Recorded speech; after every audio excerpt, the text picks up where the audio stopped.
تو کبھی بیوقوف سمجھا ہے ان کو؟ اپنے آپ کو کون بیوقوف سمجھتا ہے؟ اپنے آپ کو تو بندہ کہتا ہے مجھ سے بڑا عقل مند دنیا میں پیدا ہی کوئی نہیں ہوا، میں ہی سب سے بڑا عقل مند ہوں۔ تو میرے بھائیوں، میں کرنا چاہتا تھا کچھ اور بھی، آپ میں سے کئی خوش ہو رہے ہوں گے کہ ہم نے یہ اسلامی بینکوں سے کوئی لین دین نہیں کیا، ہماری عصر کی نماز بھی نہیں فوت ہوتی، اور ہم نے گھر میں کتا بھی نہیں رکھا ہوا، ہم کسی کیٹاگری میں نہیں آتے، ہم بچ گئے ہیں، ہماری نیکیاں کوئی نہیں ضائع ہو رہی۔ میں نے کہا تھا سب کی نیکیاں، ہم سب نیکیاں پھونک رہے ہیں، اور وہ بھی سن لیں کہ ہم سب، کوئی بھی نہیں بچا ہوا آپ میں سے جو ابھی عمل بتانے لگا ہوں میں۔ پیارے پیغمبر محمد الرسول اللہ صلی اللہ علیہ وسلم سے نے کہا صحابہ سے، جانتے ہو مفلس کون ہے؟ سوال کیا آپ نے۔ جی اللہ کے نبی جانتے ہیں، جس کے پاس ساز و سامان نہ ہو، پیسے نہ ہو۔ آپ نے فرمایا میری امت کا مفلس وہ ہے جو قیامت کے دن آئے گا نماز کے ساتھ، روزے کے ساتھ اور زکوٰۃ کے ساتھ۔ ایک روایت، صحیح روایت میں لفظ ہے، آئے گا نیکیوں کے پہاڑ لے کر، لیکن کیسے آئے گا؟ قد شتم اعضاء، اس نے فلاں فلاں بندے کو گالیاں دی تھی زندگی میں، فلاں فلاں بندے پر تہمت لگائی تھی، بہتان باندھا تھا، جھوٹی تہمت لگائی تھی اس پر، اس نے فلاں بندے کا سر پھاڑا تھا، گولی چلائی تھی، اس کا خون بہایا تھا، ہاں پسلی توڑی تھی، بازو توڑا تھا اس کا۔ یہ فروز وٹوؤں کی خاص خبریں سنتا رہتا ہوں، یہاں لڑائیوں میں ماشاءاللہ بڑے شیر ہیں مسلمان اہل حدیث، ہاں ایک دوسرے کے بازو توڑنے میں، جانیں لینے میں، خون بہانے میں بہت آگے ہیں، چوریاں کرنے میں۔ اچھا یہ کیا کرتا تھا؟ یہ گالیاں نکالتا تھا، یہ جناب بہتان باندھتا تھا، یہ خون بہاتا تھا، اور یہ کیا کرتا تھا؟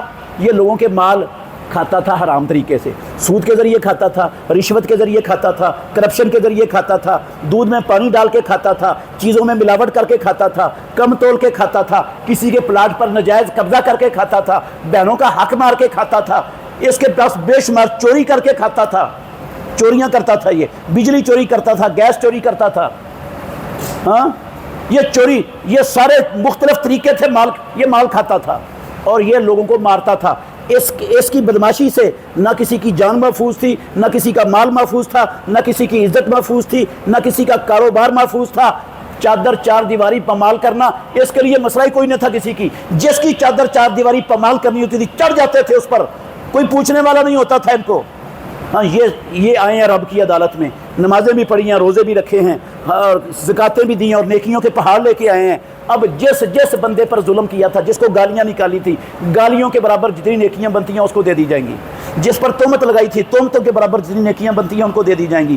جس کی پٹائی کی تھی، اس کو پٹائی کے برابر، ظلم کے برابر جتنی نیکیاں بنتی ہیں اس کو دے دی جائیں گی۔ ساری نیکیاں، وہ پہاڑوں کے برابر نیکیاں ختم ہو جائیں گی، اور حقوق لینے والے ابھی باقی ہوں گے، جن کا چوری کر کے کھایا، رشوت لے کے کھایا، بہنوں کا حق مار کے کھایا، ملاوٹ کر کے کھایا، بدماشی سے کھایا، وہ اب ان کے گناہ لے کر اس پر ڈال دیے جائیں گے اور اس کو جہنم میں جھونک دیا جائے گا۔ امام الانبیاء نے فرمایا میری امت کا یہ بڑا مفلس ہے۔ میرے بھائیوں، شرک ہو گیا ہم سے، نبی کی گستاخی ہو گئی، کتا پال لیا، ہم نے عصر کی نماز چھوٹ گئی۔ پکی سچی توبہ کر لیں، پیدا کرنے والے کی قسم ہے رب معاف کر دے گا، سارے گناہ معاف ہو جائیں گے پکی سچی توبہ کرنے سے، اور عین ممکن ہے جو نیکیاں ضائع ہوئی ہو ان وجہ سے وہ رب واپس کر دے، وہ بھی ممکن ہے، وہ بھی ممکن ہے۔ اور واپس نہ بھی ہوں، دوبارہ میرے اور آپ کے پاس نیکی کرنے کا موقع موجود ہے، ہم دوبارہ پھر اپنی ترازو کو بھرنے کے لیے نیکیاں کر سکتے ہیں، موقع موجود ہے۔ لیکن یہ والا بندہ جو میدان محشر میں رب کی عدالت میں اپنی ساری نیکیاں تقسیم کر کے لوگوں کے گناہ اٹھا رہا ہے، وہاں اس کے لیے توبہ کا موقع ہے، ہاں وہاں اس کے پاس نیکی کرنے کا دوبارہ مہلت ہے۔ تو جو وہاں نیکیاں دینے کا ابھی بندوبست کر رہا ہے، اس سے بڑا پاگل اور بیوقوف دنیا میں کون ہے؟ مجھے ذرا دیانتداری سے بتا دو کون ہے اسے، ہاں اس سے بڑا پاگل اور بیوقوف کون ہے؟ اور ہم گالیاں نکالتے ہیں کہ نہیں نکالتے؟ ہاں لوگوں پر بہتان لگاتے ہیں کہ نہیں لگاتے؟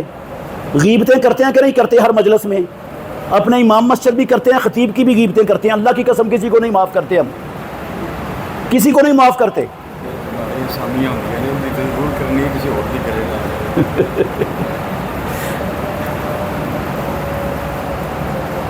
جن کے ہاتھوں سے ایک امام مسجد، خطیب، دیندار بندہ محفوظ نہیں، دوسرا کیا محفوظ ہوگا اس کے ہاتھ سے؟ بتائیں ذرا، ہماری کوئی مجلس نہیں ہے جس میں ہم غیبتیں نہیں کرتے، اپنے رشتہ داروں کی کرتے ہیں، بھائیوں کی کرتے ہیں۔ ہمارے گھروں میں اللہ کی قسم ہماری مائیں اپنی بہوؤں کی غیبتیں کرتی ہیں، اور بہوؤں کن کی کرتی ہیں؟ اپنی ساسوں کی۔ نندیں اپنی بھابھیوں کی کرتے ہیں، بھابھی اپنی نندوں کی غیبتیں کرتی ہیں، اور ہماری بیویاں اپنے خاوندوں کی غیبتیں اپنی عورتوں کی سہیلیوں میں بیٹھ کر چلتا ہے سارا کچھ کہ نہیں؟ غیبتیں بھی کرتے ہیں، چگلیاں بھی کرتے ہیں، گالیاں بھی دیتے ہیں، بہتان بھی باندھتے ہیں، 2 نمبریاں بھی کرتے ہیں، اور ماشاءاللہ ہیں سب سے بڑے عقل مند۔ ساری نیکیاں اس وقت پھونکنے کے لیے بندوبست کر رہے ہیں، تیاری کر رہے ہیں جب بعد میں نیکی کرنے کا موقع نہیں ہے، نہ توبہ کا موقع ہے، اور عقل مند بنے بیٹھے ہیں ہم۔ اور وہ جو چند ٹکے جلا دیتا ہے اس کو کہتے ہیں ہمارے دل کی آواز ہے، وہ بیوقوف ہے، وہ پاگل ہے۔ کیا کمال ہے یار!